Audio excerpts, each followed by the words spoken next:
Hey Simmers, I'm Ev, and today I'd like to talk to you about Sims journaling. About 2 years ago, actually 2 years and 1 day ago, I posted my journal in a Sims Facebook group, and the responses I got, the amount of responses I got was overwhelming. I think I got over 1,700 reacts. I got loads of comments as well, varying from "you're crazy," "this is too much," to "oh, I want to do this too, this is so inspiring," or "I'm also already doing this and I thought I was the only one." Just to clarify, I am definitely not the first one to do this. There are at least 2 other YouTubers who have made videos about their journals. I have linked them below. They are Whitney, also known as Black Essence, and Rachel, also known as Sweet Pea Gaming, so definitely check them out as well. I am also not the best at this. There are some amazing journals posted in the Sims Journalers group. You should really check them out, which really inspire me. So I really don't want to pretend I'm like the best, but I have been asked so many questions since I posted my journal, so I thought, well, I kind of have to do this video to hopefully help some people get started. I'm not the first, I'm not the best, and I'm clearly not the only one. So there's 3 things I'd like to address in this video. The why would you make a Sims journal? What do you need to start a Sims journal? How do you get started? So first of all, why? Well, you have to like journaling. I do. I also use a bullet journal in my day-to-day life.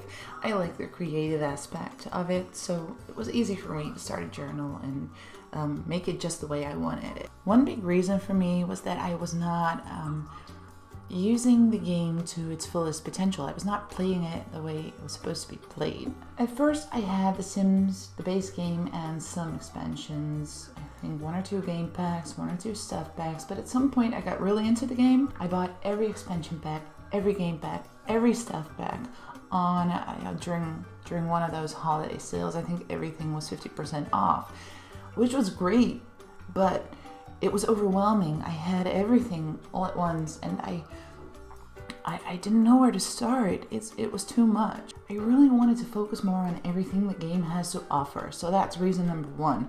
Reason number 2 is I wasn't really getting involved with my Sims. I would start a new Sim every time. Well, new as in looking different, but they would have the same careers, the same traits, the same aspirations, and pretty much the same life as all the Sims I'd made before. For example, I would never make a vampire Sim. I never made mean Sims or evil Sims or gloomy Sims. My Sims were boring. They're always creative and good and neat, stuff like that. So it's not really difficult to see why I got so bored with the game every time so quickly. It was really a shame. So those were my reasons to start a Sims journal. There's other reasons why you might want to start one. You might want to keep track of things, challenges, collections. You just might want to write about your Sims lives. We'll get into that later, but there are so many reasons to start a Sims journal, and I don't think it's crazy. I mean, I probably am crazy about the game, and journaling is helping me be even more crazy about the game. If anything, it's a good thing. Okay, second, what do you need to start a Sims journal? Well, there's the possibility of starting a digital journal, but I'm only going to talk about having a physical journal right now. Well, of course you're going to need a journal. Mine has a grid layout. You can also get a dotted grid.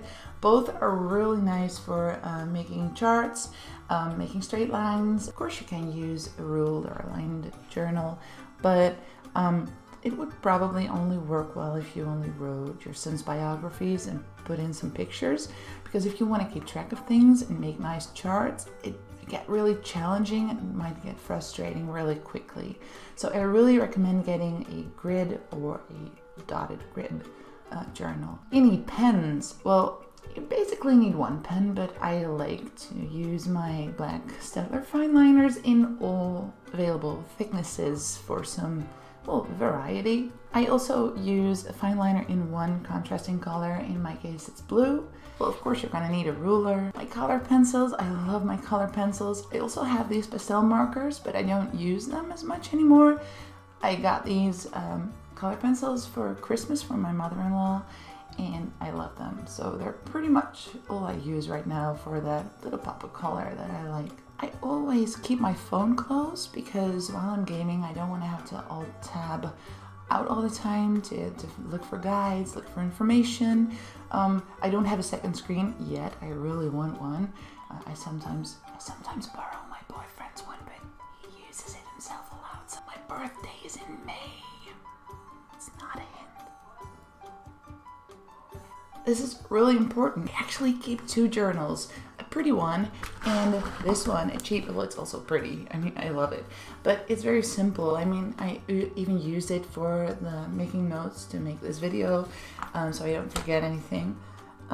It doesn't have to look pretty. It's for taking quick notes or making drafts before I put everything into my actual journal. So it's really useful. It's helping me out a lot. How do you get started? Pretty often I get the question, what should I put in my journal? How do I need to get started? You don't need to do anything.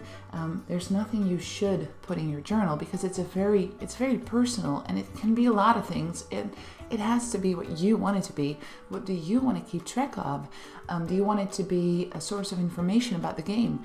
Do you want to put in cheat codes? Do you want to put in which goods to use to appease the gnomes at Harvest Fest? Just saying. Do you want to put in a chart of what food contains the most calories? Because yes, that's a thing.